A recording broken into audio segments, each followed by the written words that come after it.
ભરૂચ જિલ્લા ભારતીય જનતા પાર્ટી દ્વારા ખેડૂતોને થયેલ નુકસાનીનું વહેલી તકે વળતર મળે એ બાબતે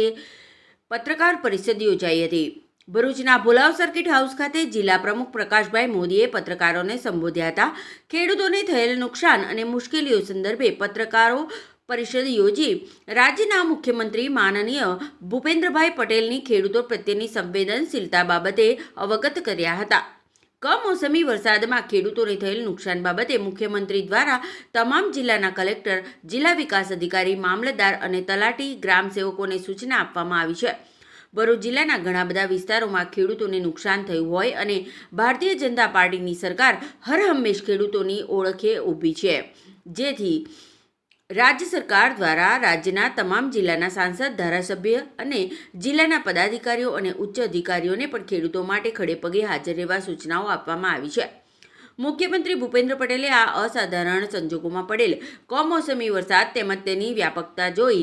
આવા સંજોગો જવલ્લે જ ઊભા થતા હોય ખાસ સંવેદનાથી રાજ્યના ખેડૂતોના હિતમાં પાકને થયેલા નુકસાન અંગે અસરગ્રસ્ત વિસ્તારોમાં પંચકામ કરી જરૂરી કાર્યવાહી કરી કોઈ ખેડૂતને અડચણ ન થાય એ રીતે 3 દિવસમાં જ કામકાજ પૂરું થાય અને તેનો અહેવાલ રાજ્ય સરકારને તુરંત જ મોકલવામાં આવે એ માટે ચીફ સેક્રેટરી, એસીએસ, કૃષિ અને ખેડૂત કલ્યાણ વિભાગને સૂચના અપાઈ હતી। જિલ્લા કલેક્ટર અને જિલ્લા વિકાસ અધિકારી, જિલ્લા ખેતીવાડી અધિકારીને તુરંતમાં જાણ કરવા આદેશો આપ્યા હતા, જેથી ખેડૂતોને થયેલ નુકસાન અંગે સહયોગ કરવામાં મદદરૂપ બની શકાય। તાજેતરમાં રાજ્યમાં થયેલા કમોસમી વરસાદ અને વાતાવરણમાં આવેલા પલટાને કારણે ખેતી પાકોને થયેલા નુકસાન અંગે સંપૂર્ણ સંવેદનશીલતા રાખીને ધરતીપુત્રોની આપદાના આ સમયે તેમની પડખે ઊભા રહેવાના દિશા નિર્દેશો આપ્યા છે। આ પ્રસંગે ભરૂચ ભારતીય જનતા પાર્ટીના જિલ્લા પ્રમુખ પ્રકાશભાઈ મોદી, મહામંત્રી નિરલભાઈ પટેલ, ઉપપ્રમુખ દિવ્યેશભાઈ પટેલ, મંત્રી દિવ્યજીતસિંહ ચુડાસમા, મંત્રી જિજ્ઞેશભાઈ મિસ્ત્રી, અંકલેશ્વર શહેર પ્રમુખ ધર્મેન્દ્ર પુષ્કરણા સહિત મોટી સંખ્યામાં સમગ્ર ગુજરાતમાં હાલમાં ચાલી રહેલા કમોસમી વરસાદના કારણે ખેડૂતોના પાકને જે નુકસાન થયું છે એના માટે ગુજરાતના મૃદુ અને મક્કમ મુખ્યમંત્રી શ્રી અને સંવેદનશીલ મુખ્યમંત્રી શ્રી ભૂપેન્દ્રભાઈ પટેલ સતત ખેડૂતોના જે આ નુકસાન માટે ચિંતિત છે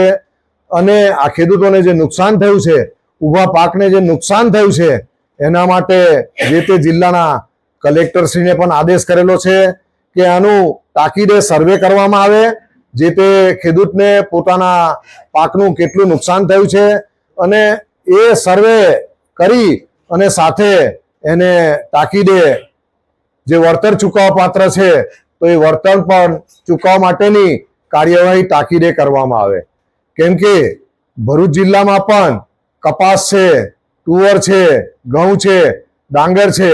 શેરડી, કેળ અને શાકભાજી આવા ઊભા પાકો છે। કેળ અને શેરડી એ તો તૈયાર છે અને લણણી માટેની જે હમણાં પ્રક્રિયા શરૂ થવાના તબક્કામાં અને એવા સમયે પણ આ કમોસમી વરસાદના કારણે શેરડીના પાકને, કેળના પાકને પણ નુકસાન થાય, એ બળી જાય એવી ભીતિ સેવાઈ રહી છે અને ઊભા પાકોને પણ ગંભીર પ્રકારનું જે નુકસાન પહોંચેલું છે અને એમને તાકીદે વળતર મળે એ માટે મુખ્યમંત્રી શ્રી સતત રોજે રોજ આનું અપડેટ લઈ અને મીટિંગ કરી રહ્યા છે અને આ વહેલામાં વહેલી તકે ખેડૂતોને વળતર ચૂકવવામાં આવે એવી એમની લાગણી છે અને આપ સૌ પત્રકાર મિત્રોએ પણ